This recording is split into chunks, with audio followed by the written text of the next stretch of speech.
যে you can love him, you can hate him, but you can't ignore him. APCC is now APCC are. এতিয়া এইটো APCC R যিটো মোৰ কাৰণে অসুবিধা, মই APCCহে কৰিব বিচাৰোঁ। মোক এইমাত্ৰ আমাৰ কংগ্ৰেছৰ মোৰ নেতা এজন ডাঙৰ নেতা, মই ভাল পাওঁ, সন্মান কৰোঁ, তেখেতে মোক এটা মেছেজ দিছিলে এই অলপ দেৰি আগতে।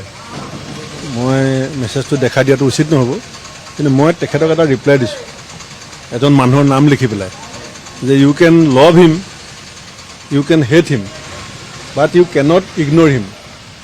APCC is now APCC are. মই প্ৰদেশ কংগ্ৰেছৰ, আমি যিটো কওঁ যে অসম প্ৰদেশ কংগ্ৰেছ কমিটি, চাইনবোৰ্ডত লিখা আছে যে, তাৰ বেকেটৰ ভিতৰত মই তেখেতলৈ লিখিছোঁ যে এতিয়া এইটো APCC আৰ যিটো মোৰ কাৰণে অসুবিধা, মই APCCহে কৰিব বিচাৰোঁ।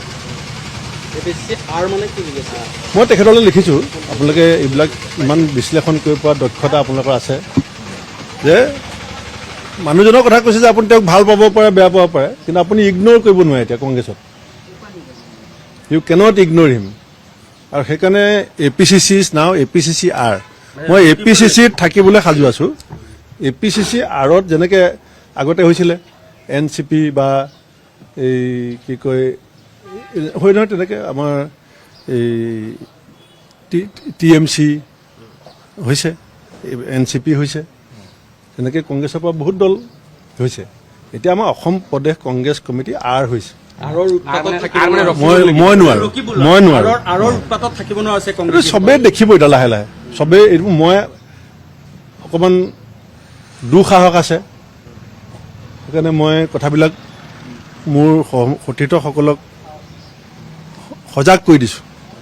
মোৰ সতীৰ্থসকল ইয়াত আছে, এওঁ যোৱা 5 বছৰ বেয়া দিনত OBC ডিপাৰ্টমেণ্টৰ চেয়াৰমেন আছিলে, এওঁ APCC মুখপাত্ৰ হৈ আছিলে।